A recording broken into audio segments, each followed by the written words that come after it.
बिस्मिल्लाहिर्रहमानिर्रहीम, अस्सलाम वालेकुम एवरीवन। कैसे हैं आप सब? उम्मीद करती हूँ आप सब खैरियत से होंगे। मैं हूँ homeopathic medicine consultant doctor Salma वजाहत। बात करेंगे हम आज सर्वाइकल स्पॉन्डिलोसिस से रिलेटेड, यानी कि सर्वाइकल के जो इशू होता है। अक्सर लोग कहते हैं कि हमें सर्वाइकल की प्रॉब्लम हो गई है, सर्वाइकल की वजह से हमसे बैठा नहीं जाता, हमसे लेटा नहीं जाता।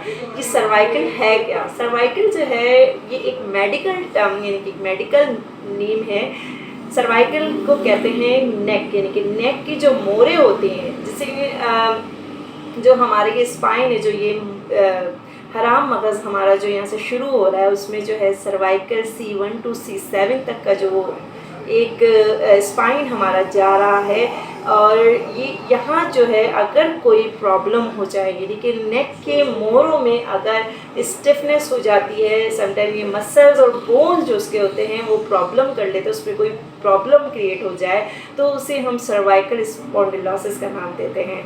यानी कि हमारी जो नेक जो है, हमारी गर्दन जो है वो बहुत ज़्यादा दर्द करने लगती है। इवन हम गर्दन को मोड़ने में भी जो है हमें पेन होता है। और ये पेन जो होता है ये समटाइम्स ये होता है कि नीचे नेक से लेके हेड तक जा रही है, और समटाइम्स ये होता है कि नेक से लेके आपके बाजू तक भी जा रहा होता है, दोनों आर्म्स की तरफ जा रहा होता है, ये फिंगर तक जाता है। और साथ में आपको इसमें सुनपन, ये नमनेस भी होती है। और जो ये पेन है ये शोल्डर में भी पेन जा रहा होता है आपके, और आप जो है ना बैठ पाते हैं ना लेट पाते हैं। और ये बहुत सारी वजूहत, क्योंकि ये डिपेंड करता है आपके कि आपका स्लीपिंग पोस्चर कैसा है, आपके सोने का तरीका कैसा है, आपके वर्किंग पोस्चर कैसा है, आप काम कर रहे हैं किस तरह से काम कर रहे हैं। और साथ साथ जो है आप का जो सिटिंग पोस्चर, यानी कि आप बैठ किस तरह रहे हैं, उससे भी जो है इसमें सर्वाइकल पे इशू आता है। सर्वाइकल स्पॉन्डिलोसिस के बारे में बात करेंगे, लेकिन इससे पहले जो है आपने जो है मेरे चैनल को सब्सक्राइब ज़रूर करना है, लाइक ज़रूर करें, शेयर ज़रूर करें, और जितना हो सके लोगों तक आप शेयर ज़रूर करें। जो भी क्वेश्चन मुझसे पूछना आप कमेंट बॉक्स में पूछ सकते हैं, और मेरी जो कॉन्टैक्ट डिटेल्स है जो वो आपको मेरे डिस्क्रिप्शन बॉक्स में मिल जाएगी। तो आइए बात करते हैं सर्वाइकल स्पॉन्डिलोसिस के बारे में। हमारी गर्दन का एक बहुत बड़ा रोल है, क्योंकि ये हमारी बॉडी को और हमारे हेड को जो है वो सपोर्ट करता है। इसको, और जो नेक है वो हेड को फ्लेक्सिबिलिटी देती है, ताकि सपोर्ट देती है ताकि वो सही तरीके से मूवमेंट कर सके। नेक जो है, नेक का जो स्ट्रक्चर है वो दो चीज़ों से बना है। एक है बोन्स यानी हड्डियाँ, और दूसरे हैं मसल्स यानी कि अज़लात। गर्दन की जो हड्डियां हैं छोटी छोटी करके एक दूसरे के ऊपर जो हैं वो मौजूद होती हैं, लेकिन इनके बीच में जो है वो इंटरवर्टेब्रल डिस्क होती है। ये एक कुशन की तरह काम करता है, कुशन लाइक होता है। इसमें फ्लूइड होता है, यानी कि मवाद मौजूद होता है। कुशन की तरह हमें एक एबिलिटी देता है, यानी कि फ्लेक्सिबिलिटी देता है, ताकि हम सही से मूव कर सकें।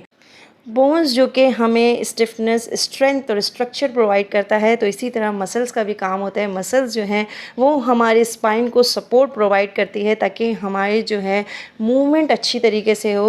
जब ये मसल्स कॉन्ट्रैक्ट होते तो हम लेफ़्ट राइट ऊपर नीचे सही तरीके से देख सकते हैं।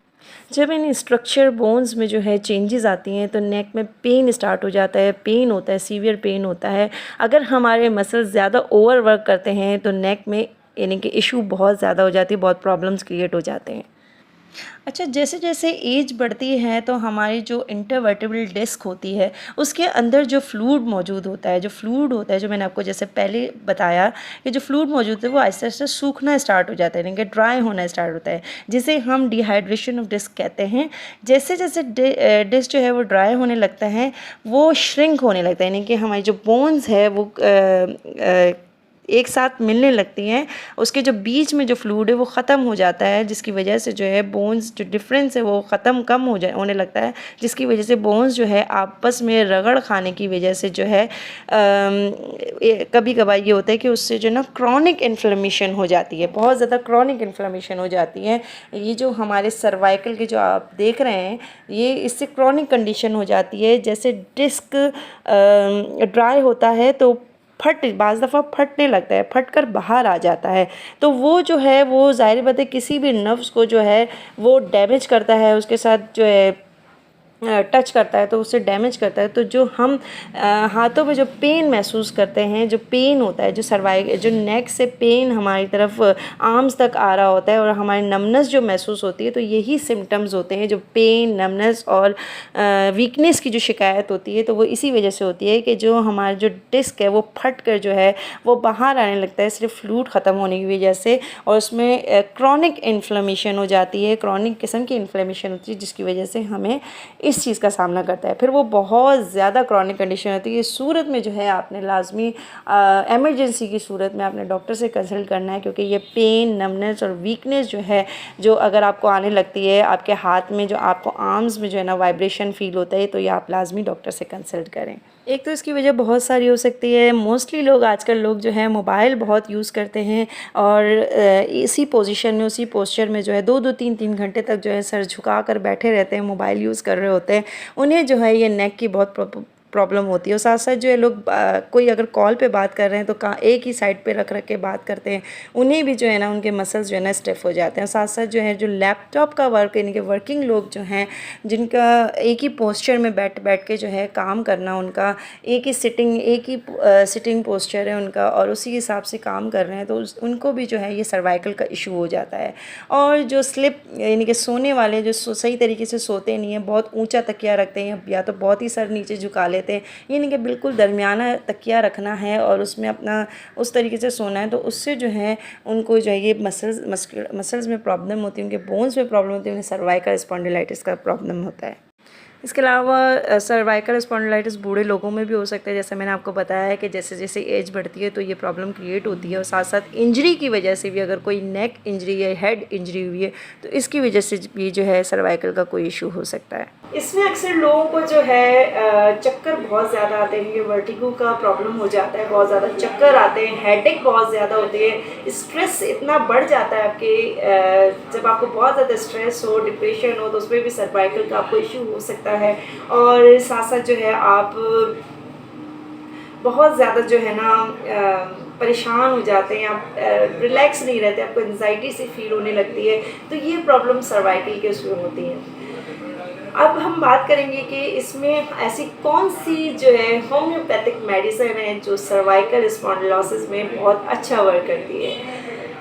जैसे मैं अपने हर वीडियो में आपको बताती हूँ कि मेरी जो होम्योपैथिक मेडिसिन है हमारी, वो जो डिपेंड करता है वो अकॉर्डिंग टू सिम्टम्स होता है। जो हम सिम्टम्स यानी कि अलामात और हिस्ट्री पेशेंट की ले रहे होते हैं, जो अलामात आ रहे होते हैं, जिस तरह मैंने आपको बताया कि किसी तरह भी हो सकता है, किसी को नेक टू हेड मूव करता है ये पेन, किसी को जो है शोल्डर पेन होना स्टार्ट हो जाता है, किसी को हाथ में तकलीफ जाती है, ये एक उंगली की इवन नमनेस स्टार्ट हो जाती है। तो ये सारी चीज़ें जो हैं अलामात कहलाती है। इसके साथ साथ और बाकी दूसरे अलामात हम देखते हैं, हमें ये भी पेशेंट का देखना होता है कि आया वो ब्लड प्रेशर का मरीज़ है या शुगर पेशेंट है, या उसे हिस्ट्री में कोई ऐसी चोट आई हो या इंजरी आई हो जिसकी वजह से ये प्रॉब्लम क्रिएट हो।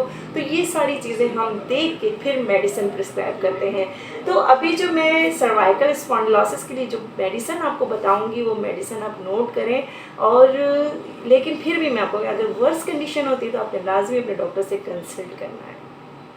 जेल्सिमियम 200 ये भी बहुत अच्छी मेडिसिन है सर्वाइकल स्पॉन्डिलोसिस के लिए। 10 ड्रॉप 6 टाइम्स अ डे आप ये ले सकते हैं। और इसके अलावा कॉकुलस इंडिका, जब भी आपको जिस नेक में पेन हो और साथ में शोल्डर में पेन हो तो कॉकुलस इंडिका 210 ड्रॉप्स ये भी ले सकते हैं आप। रस्टॉक्स, बहुत ज़्यादा खिंचाव आपको महसूस हो, हाथ तक खिंचाव जा रहा हो, गर्दन से लेके हाथ तक, फिंगर तक आपको खिंचाव जा रहा हो, तो आप रस्टॉक्स ले सकते हैं। इसके अलावा अगर आपके मोहरों में सोजिशी कैफियत है, सूजन भी है, साथ में दर्द भी बहुत शदीद है, आपके जो नेक में वो पेन भी बहुत है और हेडेक भी साथ हो रहा है, तो बेलाडोना 200 इसकी बेस्ट मेडिसिन है। इसके अलावा लास्ट मेडिसिन है गोइकम 200। ये गोइकम 200 आप 5 ड्रॉप्स ले सकते हैं। ये अगर आपको बैक साइड पे यानी कि हेड से लेके इस पूरे स्पाइन में यानी कि वर्टिमोरों में तकलीफ हो रही है तो साथ में गोइकम आप रह सकते हैं। ये गोइकम जो है बहुत अच्छी मेडिसिन है सर्वाइकल स्पॉन्डिलोसिस की। अब आते हैं हम मसाज थेरेपी पे। तो एक्टिव ऑयल मसूद कंपनी की बहुत अच्छी है मसाज के लिए। आप बिल्कुल हल्के हल्के हाथों से जो आपके पूरे नेक है, शोल्डर है और हैंड तक जो है आप इसका मसाज कर सकते हैं, लेकिन बहुत हल्के हाथों से आप इसको लगा सकते हैं और हवा नहीं लगनी चाहिए। बिल्कुल उसको आप जो है ना पैक करनी है, कोई यानी कपड़ा वपड़े लपेट लेंगे तो इससे जो है बहुत फ़र्क पड़ेंगे। हीट देना है आपने असल में इसको। अच्छा, इसके अलावा जो है आप फिजियोथेरेपिस्ट से ज़रूर अपने कंसल्ट करें और लाजमी आपने कंसल्ट करना है। उम्मीद करती हूँ ये वीडियो आपको बहुत पसंद आई होगी, क्योंकि ये वीडियो जो है ये एक डिमांडिंग वीडियो थी, क्योंकि मेरे कुछ सब्सक्राइबर ने और कुछ मेरे जो फॉलोअर्स हैं इंस्टा पे, उन्होंने मुझसे क्वेश्चन पूछा था कि आप ऐसी कौन सी मैं, क्योंकि सर्वाइकल का इशू ज़्यादातर मोस्टली लोगों को रहता है। तो ये सर्वाइकल क्योंकि हमारा लाइफ स्टाइल इतना चेंज हो गया, हमारे लाइफ स्टाइल में इतनी फास्ट लाइफ हो गई है जिसकी वजह से जो है हमें सर्वाइकल की प्रॉब्लम रहती है। इसलिए मुझसे जो है ये क्वेश्चन पूछा गया है कि कोई ऐसी होम्योपैथिक मेडिसिन बताएं जो हमारे लिए यानी कि फर्स्ट मेडिसिन का काम करे। तो इसलिए मुझे ये वीडियो बनानी पड़ी। और तो मेरी यही आप लोग से रिक्वेस्ट है कि जितना हो सके ये वीडियो शेयर ज़रूर करें, सब्सक्राइब ज़रूर करें मेरे चैनल को, और जो भी क्वेश्चन पूछना मुझसे पूछ सकते हैं आप। इसके साथ ही मुझे इजाज़त दीजिए। अल्लाह हाफ़िज़।